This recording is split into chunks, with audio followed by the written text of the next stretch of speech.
What happens when a man who has everything dismisses the one person who gave it all to him? He called his ex-wife, Adeline, a lovely, gentle nobody.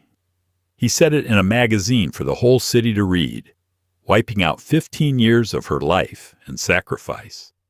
What he didn't know, Adeline was just days away from accepting the proposal of Julian Thorne, a billionaire, a man who not only knows Adeline is a somebody, but who also happens to be her ex-husband's most dangerous rival.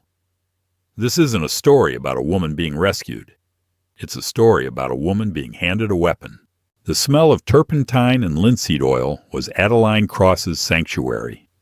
It was the scent of focus, of problems that could be solved with patience and a steady hand.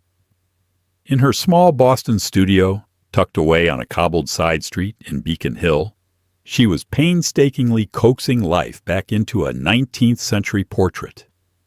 The woman on the canvas, obscured by a century of grime and a botched 1950s restoration, was slowly re-emerging. Adeline felt a kinship with her. Her phone buzzed, a jarring intrusion. She ignored it. It buzzed again, this time with a string of notifications. A text from her best friend, Chloe. Chloe. Addie, don't look. Chloe. I'm serious. Don't read it. Chloe. Oh God, he's a monster. I'm so sorry. Chloe. Link. Against her own best judgment, she clicked. The link was to Boston Capital, the city's glossy business journal. The cover boy was her ex-husband, Max Donovan. The king of the clothes, the headline blared, showing him in a $1,000 suit, leaning against the glass wall of his 50th floor office, the city spread at his feet like a conquest. Adeline had helped him pick that suit. She'd also written the core of the legal argument that had made him king in the first place, a small fact she'd been asked to forget. She scrolled past the fawning paragraphs about his instinct and his uncompromising vision. She knew where the reporter would go next. The divorce had been finalized 6 months ago. It was, as they say, news. She found the paragraph. On the personal front, Donovan is philosophical about his recent amicable divorce from his wife of 15 years, Adeline Cross. Amicable, Adeline whispered to the silent studio. The word felt like swallowing glass. Amicable was the word his lawyers had used when they'd threatened to drag her little hobbies through a public audit if she contested the generous, they called it, settlement. She read on.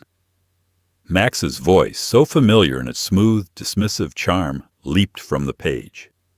We grew apart. It's that simple. My world moves at a certain velocity, you understand. We're closing billion-dollar deals, and that requires a certain focus. Adeline. He paused, the quote clearly indicating a thoughtful, magnanimous sigh. She's a wonderful person, but she was always more comfortable in the background. Her passions are quiet. I respect that. But in the grand scheme of things, she's a nobody. A lovely, gentle nobody. I wish her nothing but the best, of course. A nobody.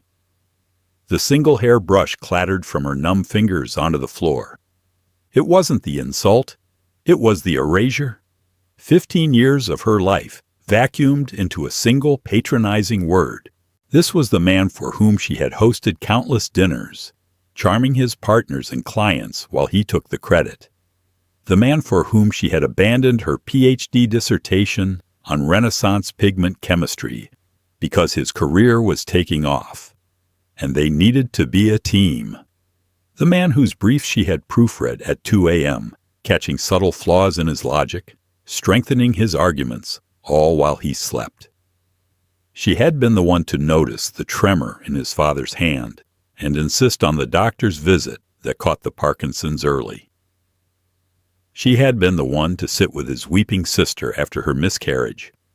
She had managed his life, his home, his family, and his social calendar, all so he could move at his velocity. She had been his architect, his strategist, his chief of staff, his emotional regulator, and his silent partner. and in return, he had dismissed her. Not in private, not in the heat of a fight, but in print, for the entire city to see.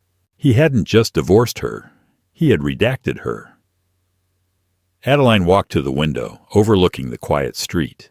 The anger was a cold, hard knot in her stomach. It wasn't the hot, flashing anger she'd once been capable of. This was different. It was a structural anger, the kind you feel when you realize the foundation of your house is rotten. For 6 months she had been rebuilding. Her small studio, her clients at the Museum of Fine Arts, her quiet evenings reading the academic journals she'd ignored for a decade. It was a small life, but it was hers. She had, she realized, been healing. Max's words were a deliberate, calculated act of vandalism on that new life. He was ensuring that to the world that mattered, his world, she would forever be a footnote, a lovely, gentle nobody. The phone chimed again. Not a text, an email. She squinted, her eyes still blurred with sudden cold tears. The sender was unfamiliar. The subject line was private consultation. Ms. Cross. My name is Julian Thorne. I have been given your name as the foremost expert in pre-Dutch Golden Age restoration, specifically in the conservation of damaged canvases from the Antwerp School. I have recently acquired a piece, a private passion, that has suffered significant damage. I am told you are the only person in the country who can save it. I am prepared to offer any fee you require for your discretion and your time. I am available to meet at your studio, or you are welcome at my residence, whichever is more convenient. Regards, Julian Thorne. Thorne Industries. Adeline stared at the name, Julian Thorne. Even she, in her quiet world of art, knew that name. Thorne wasn't just wealthy, he was a titan. Tech, green energy, logistics. He was a genuine billionaire, not just a high-salaried lawyer like Max. He was also famously reclusive, and if the rumors were true, utterly ruthless. Thorne Industries. A sudden, sharp memory. Max, 3 months before the divorce, pacing their living room, incandescent with rage. Thorne! The man is a ghost. He's blocking the K-Tech acquisition at every turn. He's trying to ruin me. He thinks he can outmaneuver my firm. Adeline's hand, the one that had been so numb, was now perfectly steady. She sat at her desk. She looked at the magazine article, still open on her screen.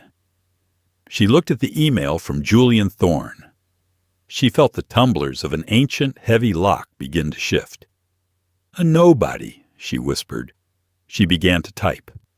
Mr. Thorne, your reputation precedes you. The Antwerp School is a specialty of mine. I would be happy to inspect the piece. Your residence would be preferable. My studio is not equipped for high-level security, which I assume this piece requires. Tomorrow at 10, Adeline Cross. She hit send. She picked up her brush. The woman on the canvas stared back at her, half visible, waiting. Right, Adeline said to the painting. Let's get back to work. The address Julian Thorne had sent her wasn't a residence, it was a statement. The new Four Seasons Tower at 1 Dalton, a sleek glass and steel blade piercing the Boston skyline. It was a building that looked down on Mac's 50th floor office, literally. Adeline, dressed in what she called her museum director outfit, a sharp dark navy wool crepe dress, her hair pulled back in a severe chignon, walked into the private residence lobby. She felt underdressed, like a sparrow in a cage of eagles. The concierge, however, simply nodded. Miss Cross, Mr. Thorne is expecting you. The private elevator. The elevator opened directly into the penthouse. Adeline wasn't prepared for the silence, or the light. The entire 2-story apartment was walled in glass, offering a 360-degree view that stretched from the harbor islands to the distant blue hills of the suburbs. The decor wasn't the loud, ostentatious luxury Max preferred. It was quiet, masculine, and terrifyingly expensive.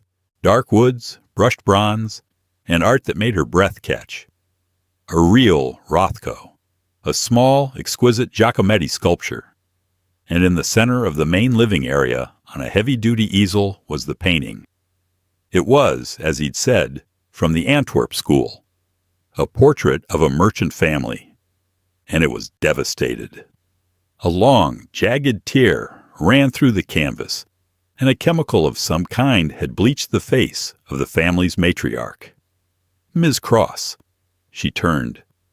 Julian Thorne was not what she expected. He wasn't a slick-tailored playboy. He was in his late 40s, with the rough-hewn, intense look of a man who spent more time thinking than preening.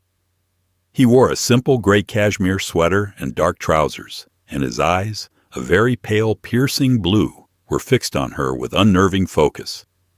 "Mr. Thorne," she said, nodding. She didn't offer her hand. She walked straight to the painting. "It's a disaster." A slow smile touched his lips. "I was told you'd appreciate honesty. The auction house said it was irrevocably damaged. My curators agreed." "They're wrong," Adeline said, her mind already working. She pulled a small pen-sized UV light from her bag. "The tear is clean for the most part. The canvas fibers can be rewoven. The bleaching, that's the problem. It's lye, or something similar. It hasn't just stained. It's erased." She looked at him. "It's the perfect crime. It didn't destroy the painting, it just took the most important part away." Julian Thorne's expression didn't change, but his eyes sharpened. "Erased? Yes.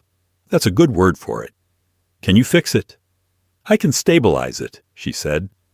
"I can restore the tear. But the face, I can't invent, Mr. Thorne. I'm a restorer, not a forger. Without x-rays, without a preparatory sketch, I'd be guessing. It wouldn't be restoration. It would be a lie." "There is a preparatory sketch," he said quietly, "in a private collection in Ghent. I am in the process of acquiring it." Adeline's eyebrows shot up. To buy a companion piece just for reference? The cost would be astronomical. "You're serious about this?" "I don't buy things I'm not serious about, Miss Cross." He gestured to the view. "Tea?" They sat at a small table. The city sprawled below them. He was, she noted, a man of profound stillness. He didn't fidget. He didn't fill the silence. He simply was. "Why you?" he asked, handing her a cup of tea that smelled of bergamot and smoke. "I'm sorry." "I have a team of researchers. They vetted 30 restorers. They said you were the best. But your file, it's thin for the last 15 years. You published 2 brilliant, in-depth papers. You were the rising star of your postdoc program. And then, nothing. You stopped." Adeline's grip tightened on the porcelain cup. "I had other priorities." "Max Donovan," he said. It wasn't a question. The blood drained from her face. "I don't see how that's relevant to—" "It's relevant," he said, his voice soft but with a steel core. "My firm, Thorne Industries, is the target of a hostile takeover. The lead counsel for the acquisition firm is Donovan, Sloan, and Finch. Specifically, your ex-husband." Adeline felt a cold, prickling sweat on her neck. "Mr. Thorne, if this is some kind of interrogation, I don't know anything about his business." "Oh, I think you do," Julian said. He leaned forward, and for the first time she felt the coiled energy in him, the ruthlessness. "I think you know everything. I think you were his partner, the one he never had to pay, the one he never had to credit. I've read the article. A lovely, gentle nobody. He's an idiot, a very dangerous, arrogant idiot." "What is this?" Adeline asked, her voice a whisper. "Is this a job, or am I a pawn?" "It's a job," Julian said, standing up. "I want you to restore my painting. I will pay you 5 times your normal fee. I will give you access to the sketch. I will set up a private, climate-controlled studio for you right here. You will want for nothing. But—" He walked to the window. I am also a man at war, a war your ex-husband started. And in war, you use every advantage. Your ex-husband's weakness is his ego. He believes he has erased you. He believes you are a nobody. He turned to her, his blue eyes electric. I, on the other hand, believe you are the most valuable player on the board. He thinks you're a pawn. I think you're a queen. The question is, Ms. Cross, after 15 years in the background, are you ready to play? Adeline looked from his intense, challenging face to the ruined painting, the erased matriarch. The family left without a center. She thought of the magazine article, the public humiliation, the years of being silenced, of shrinking herself to fit into Mac's world. This man wasn't offering her a rescue. He was offering her a weapon, a very, very sharp one. My fee is not the issue, Mr. Thorne, Adeline said, her voice finding a new, lower register. The issue is the work. The work is all that matters. I will need a gas chromatograph, a mass spectrometer, and 24-hour access to your network in Ghent. A slow, wolfish grin spread across Julian Thorne's face. The equipment will be here by morning. Welcome to the team, Ms. Cross. She stood up, all business. I'm not on your team, Mr. Thorne. I'm a consultant, and you're my client. Now, if you'll excuse me, I need to start taking samples. He watched her, this small, quiet woman, completely ignoring him and the billion-dollar view to focus on the damaged canvas. He had been right. She was a queen, and her first move was to remind him who was in charge. The next 4 weeks were a blur. Adeline lived in a disorienting, exhilarating bubble of work and luxury. Julian was true to his word. A corner of the penthouse was transformed into a state-of-the-art restoration lab, baffling his housekeeping staff and delighting Adeline.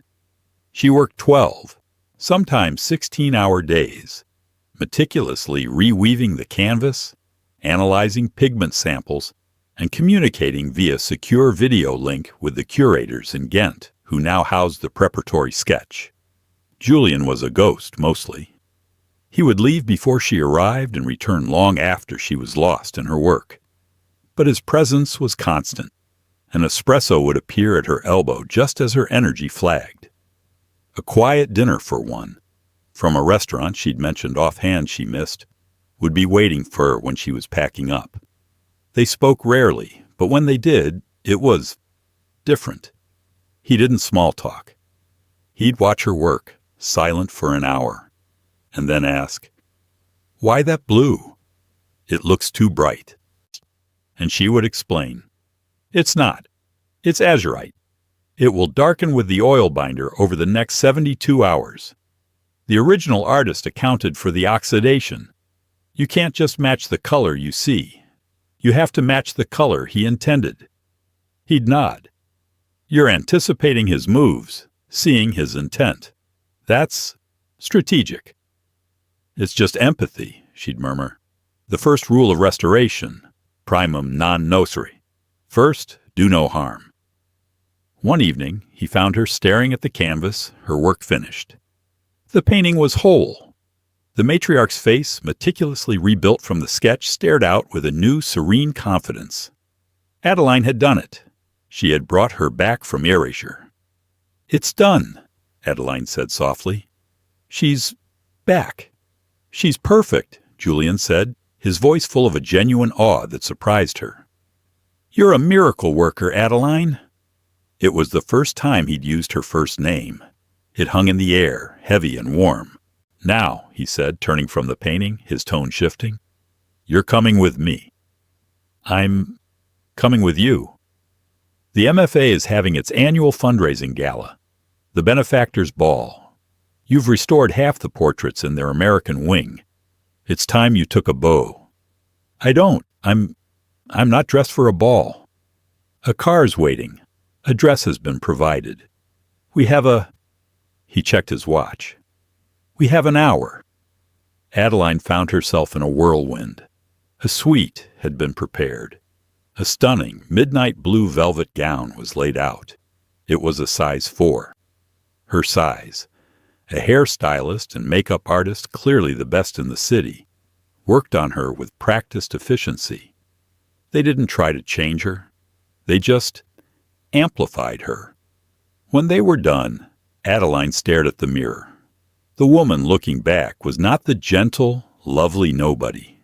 She was sleek, dangerous, and for the first time in her life, she looked powerful. The drive to the museum was silent.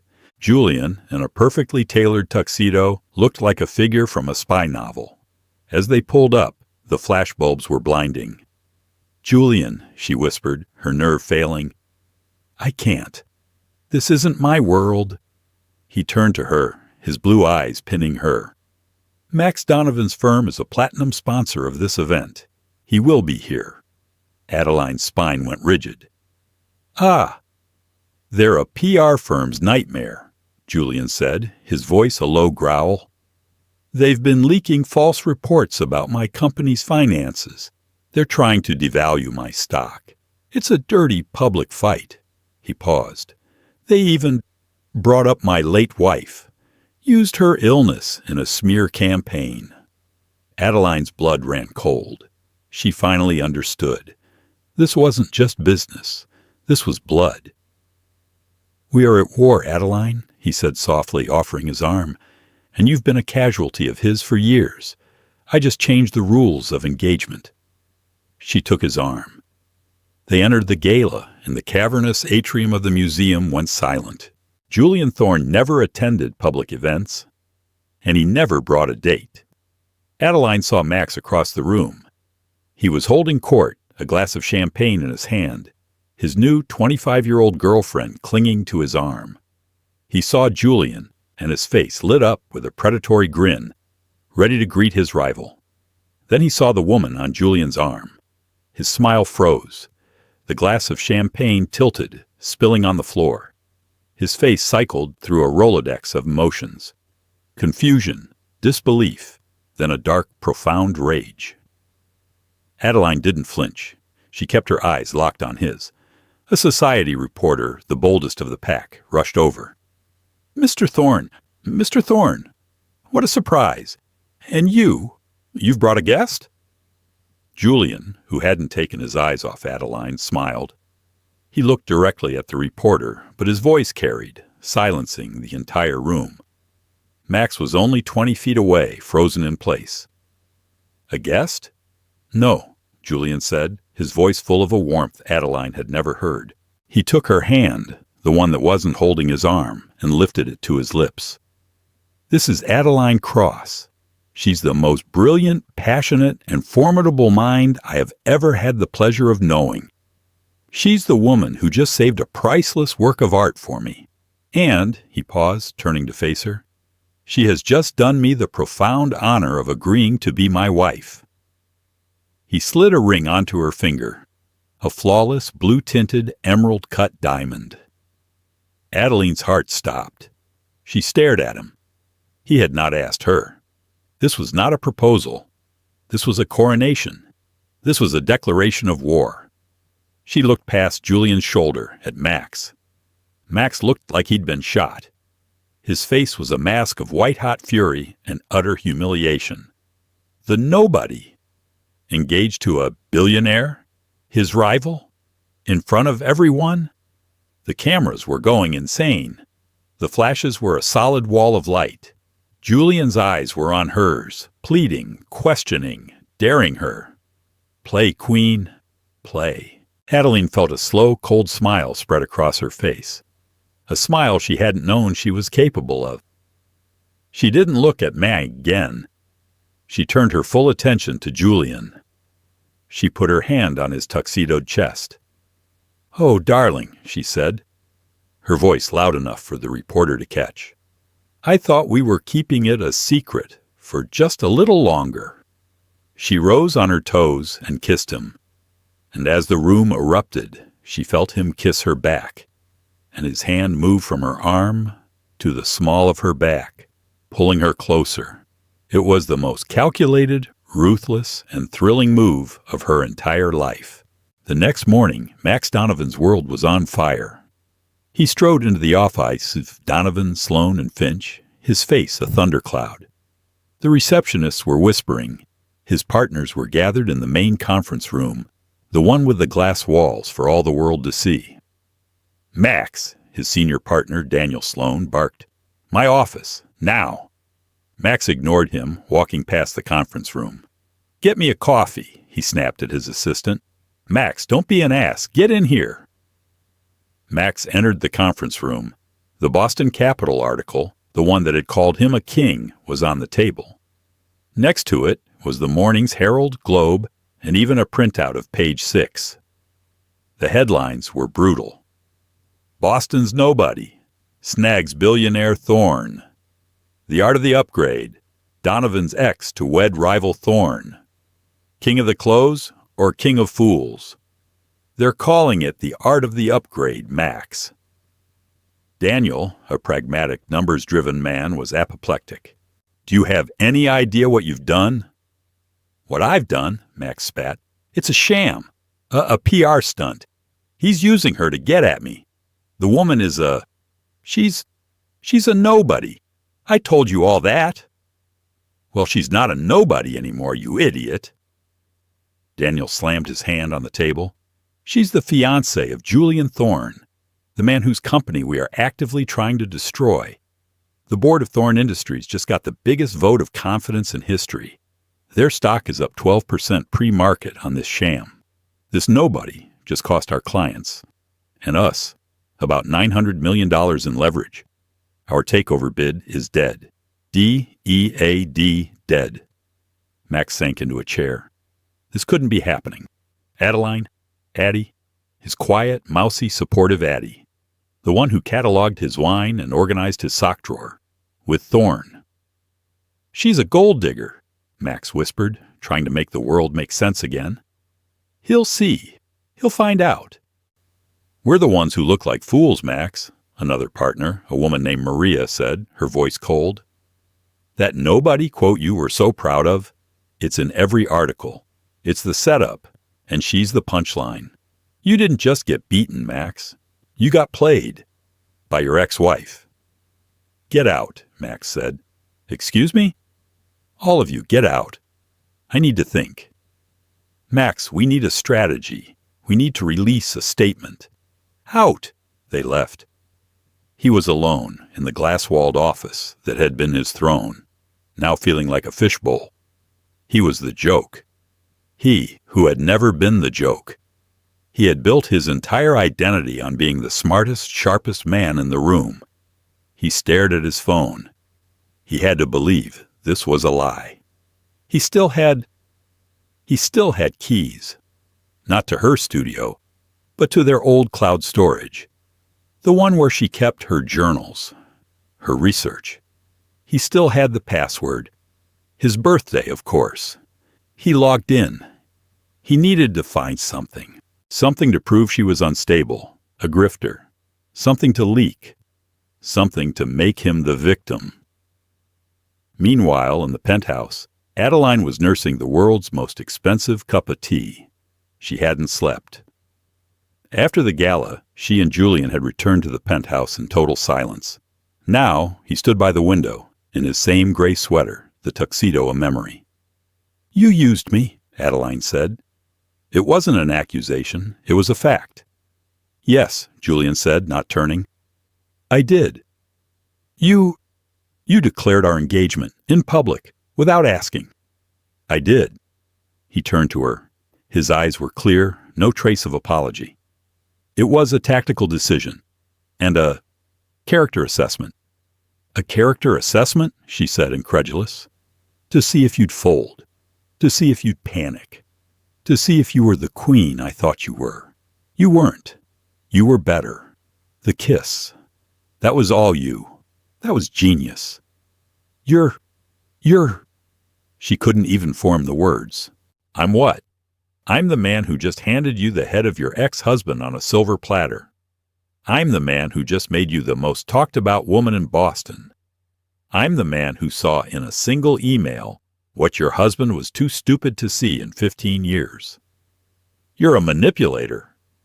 And Max isn't, he shot back. He manipulated you into giving up your career. He manipulated you into being his unpaid assistant. He manipulated the press into calling you a nobody. The difference between me and Max, Adeline, is that Max manipulates to erase people. I manipulate to empower them. Empower me? You made me a piece in your game? We are all pieces in a game, Adeline. At least I'm telling you the rules. He stepped closer. And I didn't tell a complete lie. She froze. What? I am at war, he said, his voice dropping. It's true. Max's firm. Donovan, Sloan, and Finch. They were the architects of a hostile takeover of a small biotech firm 8 years ago. They used press leaks, false reports, character assassination, their standard playbook. The founder, my late wife, the stress of the litigation, the public smears, it contributed to the illness that took her. Adeline's hand flew to her mouth. Oh, Julian, Max, I think I remember. K-Tech, Julian said, his voice thick. She built it from nothing. And he, Max Donovan, destroyed her. He destroyed my family. And he did it with a smile. So yes, this is personal. And yes, I used you. But my admiration for you, Adeline, my respect, that is not a lie. The engagement, it's a merger, as he would say, a tactical alliance. But my feelings for you, they are far more complicated. Adeline was trapped. She was a weapon in a billionaire's war of revenge, a war against the man who had called her a nobody, a man who, she now realized, had blood on his hands, her blood and the blood of Julian's late wife. She looked at the ring on her finger. It was cold and heavy. What happens now? She asked. Now, Julian said, we wait for him to overplay his hand, and he will. Men like Max, they can't stand to lose. They'd rather burn the world down. As if on cue, Julian's assistant entered. Sir, Ms. Cross, you need to see this. She turned on the large-screen TV. A gossip columnist, a notorious one, was on a morning show. Us a source close to the couple. And I'm told Max Donovan is devastated. He's worried. He says Adeline has a history of, let's say, instability. He claims he's been supporting her delusions for years, and he's just concerned that she's fallen prey to a man like Thorne. On the screen, a private email flashed.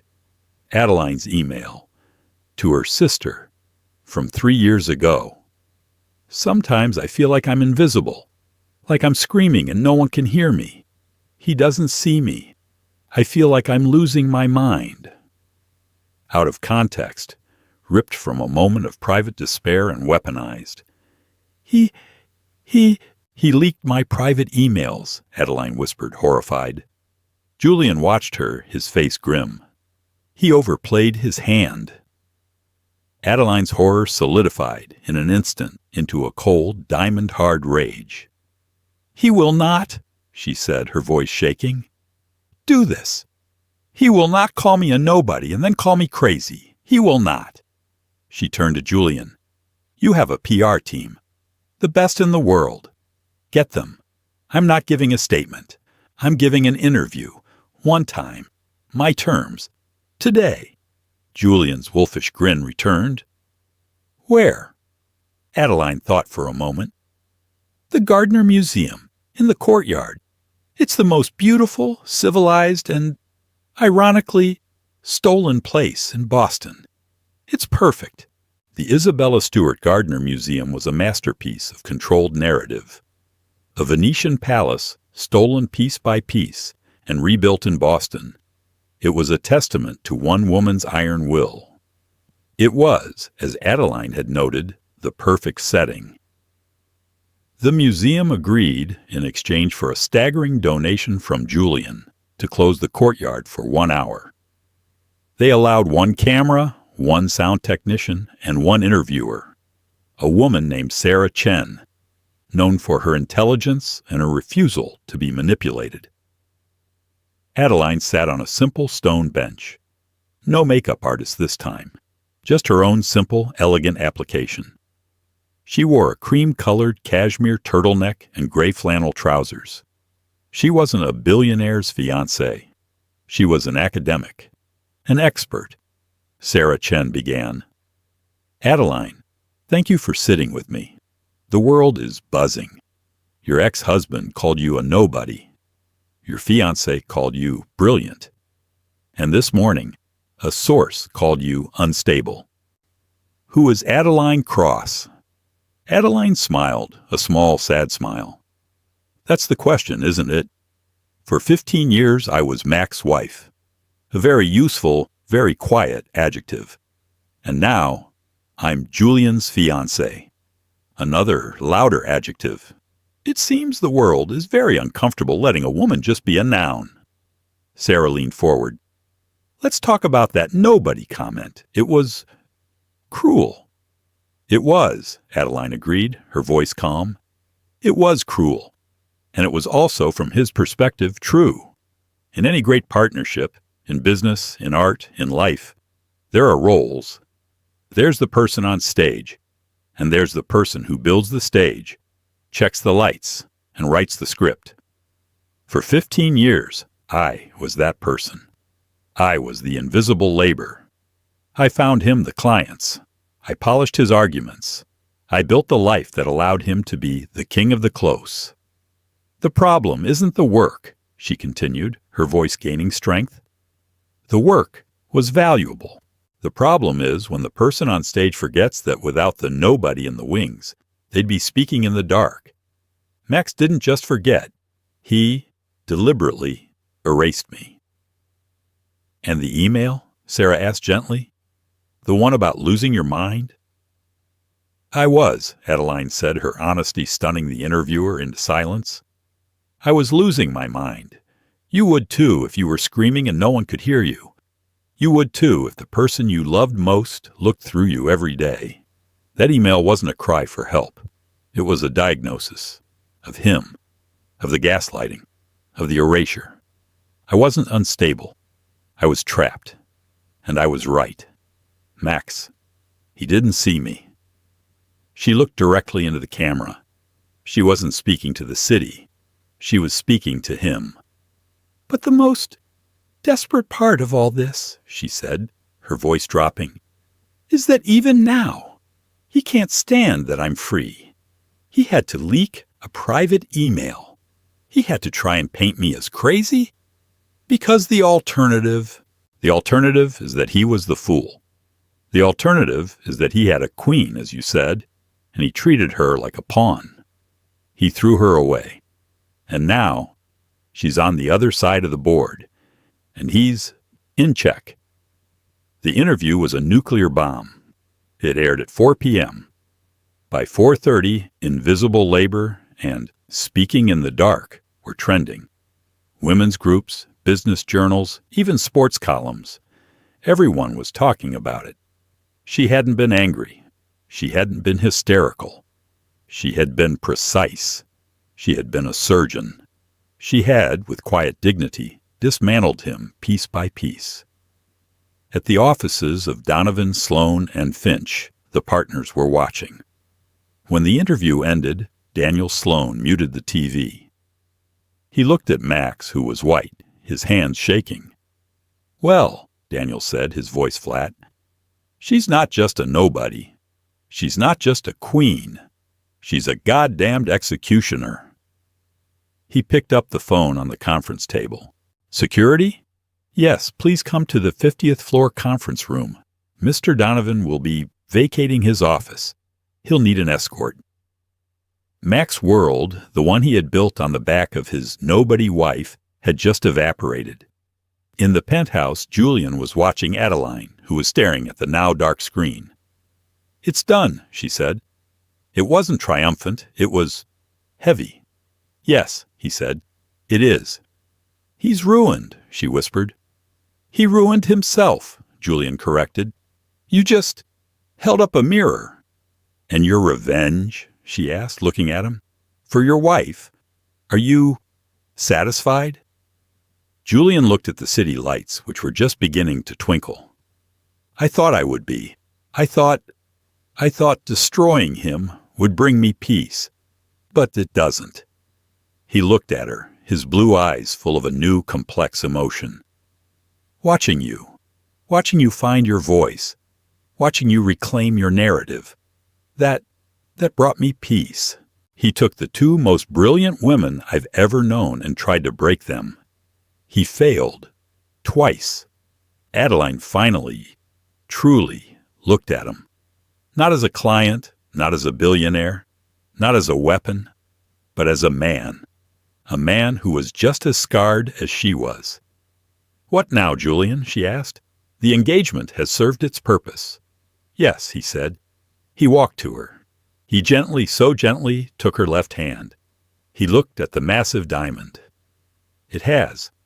He didn't take it off. He just held her hand. Adeline Cross, he said, I have a terrible confession. What? I don't think this engagement was ever tactical. Not for me. I think I've been in awe of you since you sent me that first terse email. I think I've been looking for a reason, and I think I just fell head first, in love with your mind, and then the rest of you. Her heart, which she thought had turned to stone, gave a painful, hopeful lurch. This is a terrible time to tell me this, Julian. It's the only time, he said, because the war is over, and now we have to decide what peace looks like. Peace, it turned out, was complicated. The world had moved on. Max was gone, forced into a sabbatical, from which he would never return. His name was quietly removed from the firm's letterhead. He was, in effect, erased. Adeline's interview had made her an accidental icon. She was flooded with offers, book deals, speaking engagements, board seats on women's advocacy groups. She turned them all down. But why, Julian asked, genuinely confused, over dinner at a quiet, hidden restaurant in the North End. Because it's not me, she said, sipping her wine. I'm not a spokesperson. I'm a restorer. I'm the person who works in the quiet. All that noise, it's just Max's world in a different dress. I don't want his world, I want mine. And us? He asked, the vulnerability new on him. This engagement, is this part of his world too? She looked at the ring on her finger. She kept wearing it. It was, she admitted, a beautiful piece of armor.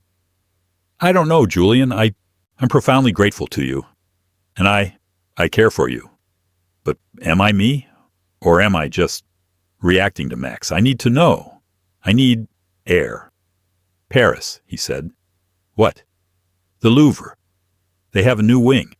Their chief restorer is retiring. They are looking. I may have mentioned your name. Julian, you can't just... I didn't just anything, he said, smiling.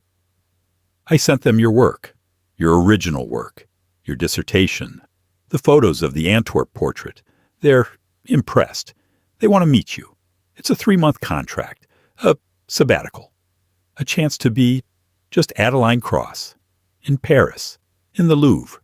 It was the dream she'd had before Max, the dream she'd buried. When? She whispered. You'd leave. Tomorrow.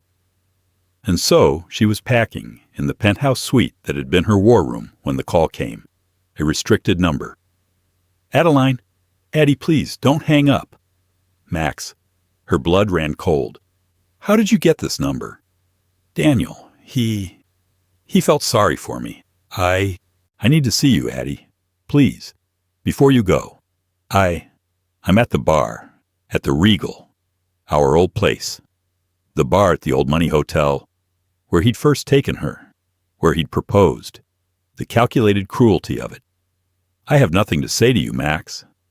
Please, I'm a wreck, Addie. You did this to me.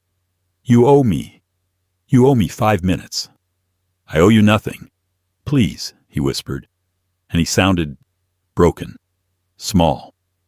5 minutes, she said, and hung up. Julian was downstairs, waiting to take her to the airport. I have to do something, she said. He saw her face. Max. He wants to meet. I have to close the door. For good. Julian's face hardened. I'll come with you. No, she said, putting a hand on his arm. This is mine. This is the last thing. I have to do it alone. She walked into the dimly lit bar. He was at their old table in the corner.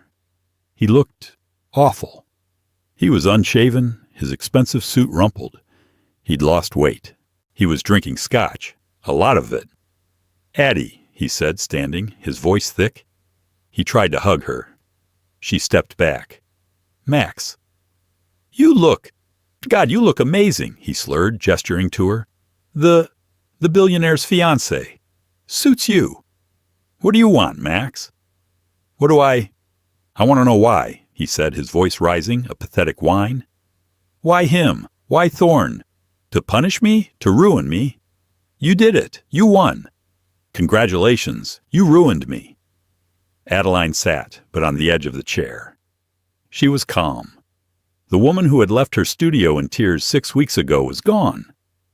I didn't ruin you, Max. You ruined yourself. I called you a nobody. It was a joke. A turn of phrase. You know how I talk.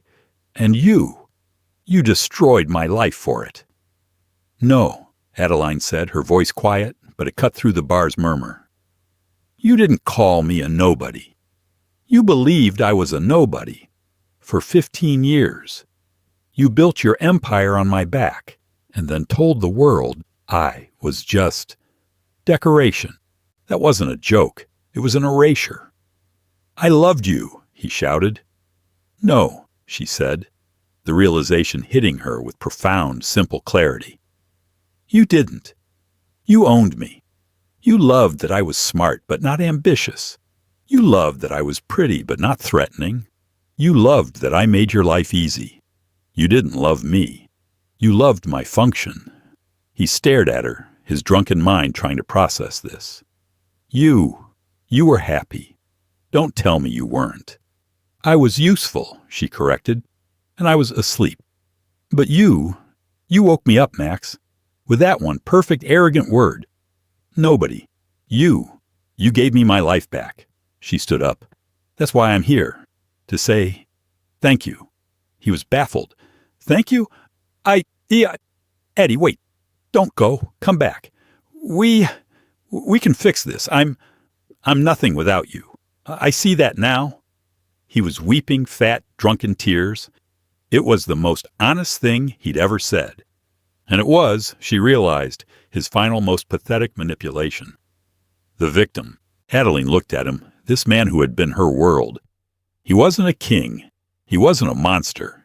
He was just a small, hollow man. You're right, she said. You are nothing without someone to build you up. But it's not my job anymore. Goodbye, Max. She walked out. He didn't follow.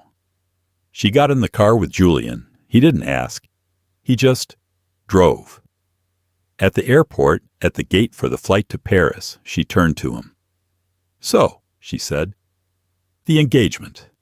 It's whatever you want it to be, he said, his voice raw. It was a merger, she said, smiling. To use Max's terms. And our objective is complete. She slipped the ring, the massive $1 billion diamond, off her finger. She held it out to him. He looked at the ring, then at her. He didn't take it. Keep it, he said. Julian, I can't. Sell it, donate it, throw it in the Seine. I don't care. It was a signing bonus for the most brilliant consultant I've ever hired. She laughed, a real, genuine laugh. You're ridiculous. I'm told I am. He stepped forward. 3 months, Adeline, go.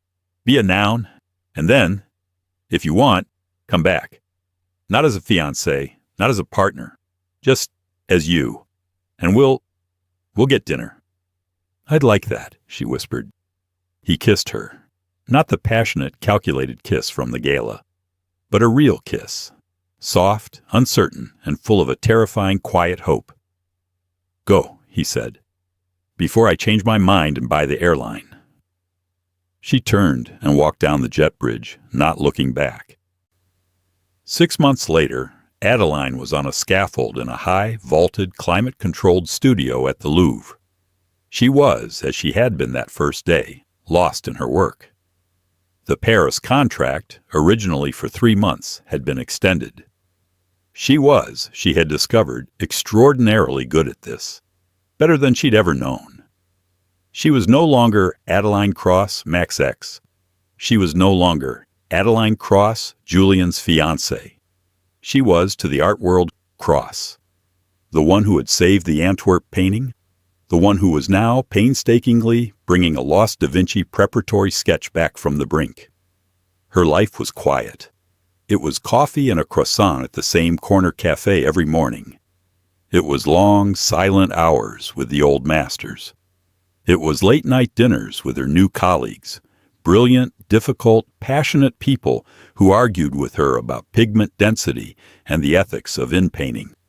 She had sold the ring. She had sold it, and with the obscene 9-figure proceeds, she had established a foundation, the Cross Grant.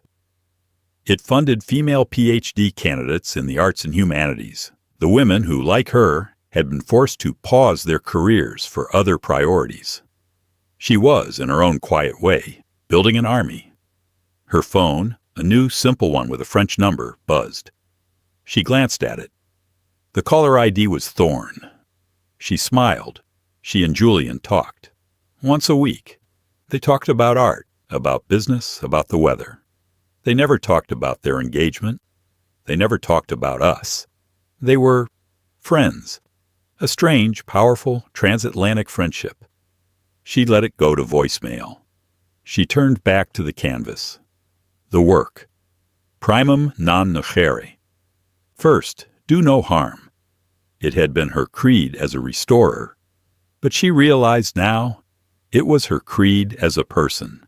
Max had harmed her, and in her anger, she, with Julian, had harmed him back. The redemption, she realized, wasn't in the revenge.